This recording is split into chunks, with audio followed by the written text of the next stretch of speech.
Vous êtes sûrement familier avec plusieurs pays européens, mais vous êtes-vous déjà demandé pourquoi ils portent ce nom? D'où cette appellation leur est venue et pourquoi? Si leur nom a changé au cours du temps, ce qui les a poussés à faire ces changements? Si oui, votre curiosité est toute justifiée. Sinon, je vous propose d'embarquer ensemble dans l'histoire de 15 pays européens pour comprendre l'origine de leur nom et pourquoi ces derniers sont venus à les représenter. Mais avant de commencer, j'aimerais juste rappeler à ceux qui viennent d'arriver sur notre chaîne de ne pas oublier de s'abonner si nos vidéos vous plaisent et également d'activer la cloche pour recevoir une notification à chaque fois que nous publions du nouveau contenu. Trêve de bavardage à présent. Commençons. La France. Ce beau pays a connu deux appellations par le passé qui ont continué de se côtoyer pendant plusieurs règnes, tant que l'utilisation du latin était quasiment exclusive. L'on pouvait le désigner par la Gaule ou par le royaume des Francs, et toutes deux portaient en leur sens des décennies d'histoire et de culture, notamment latine. Et ce notamment jusqu'à l'avènement des Francs, qui va asseoir en 800 la dénomination actuelle, avec l'influence de Charlemagne, connu comme le roi des Francs. Ce terme issu du latin Francia, qui signifie littéralement Francie, ou autrement dit, pays des Francs, a évolué au fil des années en France, tel qu'on le connaît aujourd'hui. L'Allemagne. Pour ce pays, il est beaucoup plus difficile de réellement définir toutes les étymologies de son nom, car elles varient en fonction des langues. Étant donné la situation géographique du pays, situé en plein cœur du continent européen, ce dernier a accueilli et a été composé au fil des siècles de dizaines de peuples très influents qui lui ont prêté des noms inspirés de leur culture. Pour cette raison, l'Allemagne est désignée par Allemagne en français, provenant du latin Almania, qui désigne le pays des Alamans, un ensemble de tribus qui a occupé la Suisse et le nord de la France. Deutschland en allemand, qui dérive du vieux allemand signifiant peuple et fut utilisé pour différencier les peuples locuteurs de langue germanique des autres. Germanie en anglais, du latin Germania qui désigne le pays des Germains, utilisé pour la première fois par Jules César au IIIe siècle avant Jésus-Christ. Niemcy en polonais, emprunté aux vieux slaves. Et ce pour n'en citer que quelques exemples. Les origines de ce pays sont extrêmement riches, donc il n'est pas surprenant de voir que son nom lui-même porte autant de variations. La Belgique. Le pays doit sa dénomination au peuple celte qui habitait ces terres, plus tard romanisé par Jules César, au 1er siècle avant JC, avant l'invasion romaine, qui a utilisé le terme belga pour les désigner. Ce dernier est censé illustrer l'alliance d'hommes armés, peut-être d'origine gauloise, car ces territoires sont venus à former la province Gaule-Belgique dès les années 50 avant JC, Gallia Belgica en latin. Le nom actuel a naturellement découlé de cette appellation au fur et à mesure des années. L'Italie. Les origines du mot pourraient remonter aussi loin que le 1er siècle avant JC, d'après les vestiges d'une monnaie ancienne retrouvée à Corfigno, capitale de la Confédération italique, frappée à l'époque en révolte contre Rome. Le terme Italia apparaît et se propage pendant l'Antiquité, bien qu'au temps des Grecs, il n'ait fait que mention du royaume voisin d'Italos, autrement dit la partie sud seulement de la péninsule. Sous le règne de l'empereur Auguste, le terme est étendu officiellement pour désigner l'entièreté du territoire, s'étendant jusqu'aux Alpes. Cela aura permis d'unifier la zone géographique italienne et ainsi tous les peuples qui y habitaient. Certains suspectent le mot Italia de provenir de certains faits de la mythologie grecque, les liant de près aux travaux d'Héraclès ou au roi Italos des Eunôtres. Mais rien ne permet d'en avoir le cœur net. Les Pays-Bas. Ce terme est apparu au XVe siècle pour désigner les territoires ayant été acquis à la mort de Charles le Téméraire et unifiés à l'apogée de l'État bourguignon. Ils sont plus communément désignés par l'expression « pays de par-delà » à l'époque. Le terme Pays-Bas en lui-même provient d'une traduction littérale en français de Diny d'Hérin, qui a donné les Basses-Terres, et donc plus tard les Pays-Bas. Il a été arrangé pour pouvoir être utilisé comme un nom propre attribué à une nation, devenu donc Pays-Bas. Le Luxembourg. Le nom de ce petit pays, connu aussi comme le Grand-Duché de Luxembourg aujourd'hui, pourtant si prospère sur le territoire européen, a traversé de nombreux changements au fil des années, mais est resté plutôt constant sur sa désignation. Les premières traces de ce dernier remontent à l'année 963. Désigné en latin par le nom Luxilinguruk, signifiant petite forteresse ou fortin, ce terme va ensuite être décliné, arrangé, simplifié en Luxembourg, Luxembourg, Luxembourg au Moyen-Âge, et finalement Luxembourg en français en 1446. L'Irlande.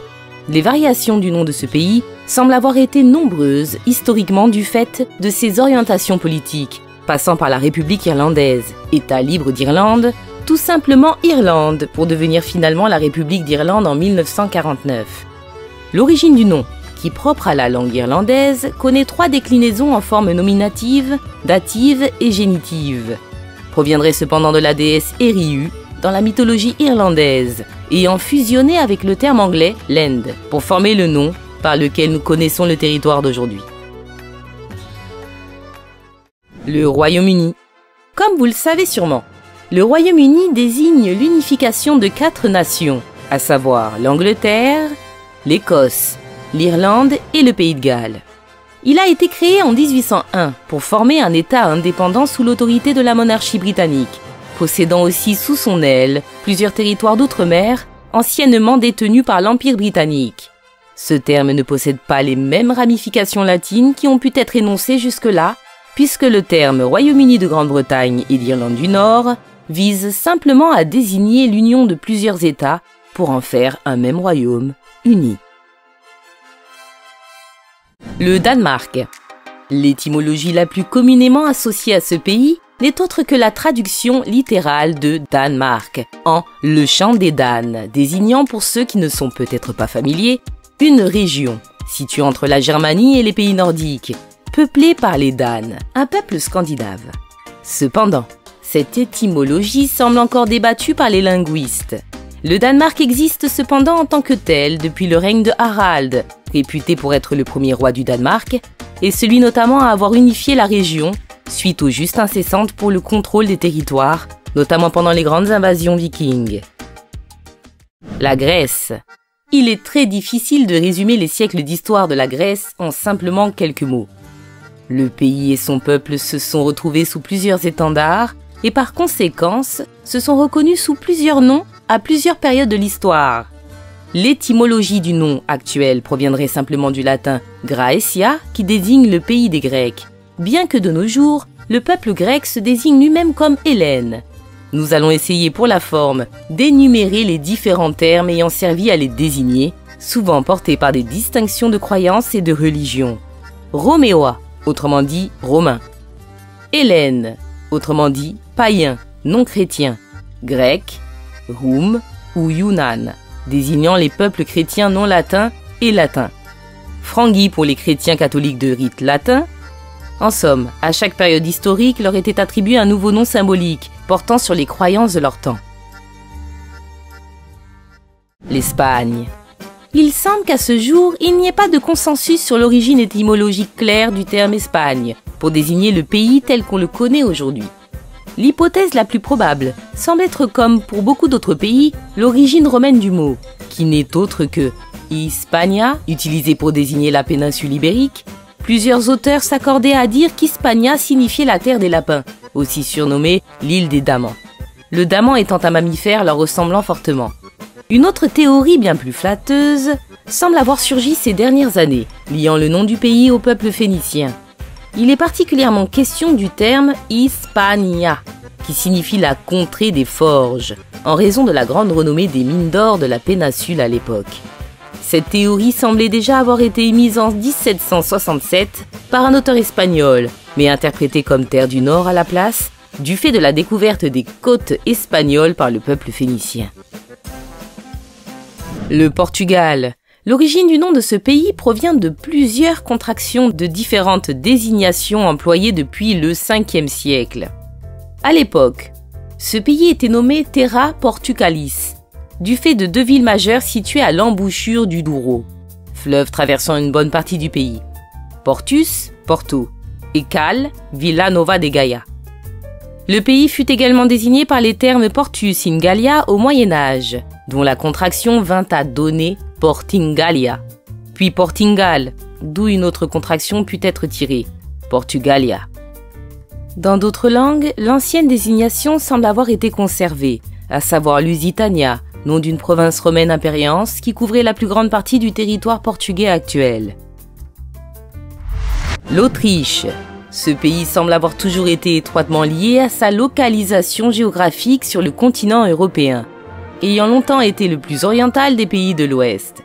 En effet, il est désigné en vieil allemand par le terme Österreich, qui signifie Royaume de l'Est, ou encore par Ostmark, qui signifie Marche de l'Est en 996. La première mention écrite de son nom latin, Austria, remonte aussi loin que l'année 796. Il est connu dès le XIIe siècle, après un croisement des deux termes, comme Autriche en vieux français, puis simplement Autriche. La Finlande. L'étymologie du nom de ce pays semble étroitement liée aux œuvres de Tacite, historien et sénateur romain du IIe siècle avant JC, ayant employé le terme grec finnois pour nommer les peuples de Scandinavie. Il en serait découlé les termes dérivés du latin feni ou fini, associés au terme land, signifiant pays, issu des langues germaniques. Mais encore aujourd'hui, il est difficile d'établir exactement de la signification exacte des termes latins ou pourquoi ils ont été associés au territoire de la Finlande. Plusieurs théories suggèrent qu'il aurait été emprunté à une famille mythologique, d'autres que cela fait référence à la faune abondante dans les neiges d'Helsinki, au frais, finé en grec, tandis que d'autres encore justifient cela par le mot fini qui signifie bout de territoire. Impossible à dire quelle théorie tient le bon bout. Et voilà les amis, c'est déjà la fin de cette vidéo. J'espère que vous aurez apprécié cette vidéo pleine de mystères sur les diverses interprétations de l'histoire et les vestiges que nous en avons. N'hésitez pas à rester branchés pour la prochaine vidéo qui expliquera les origines des noms des 15 autres pays qui se trouvent sur le continent européen. Si cette vidéo vous a plu, n'hésitez pas à liker, partager et commenter. Nous avons d'autres contenus semblables sur la chaîne, donc n'hésitez pas à checker ça. J'espère que vous avez appris plein de choses grâce à cette petite compilation. À très bientôt.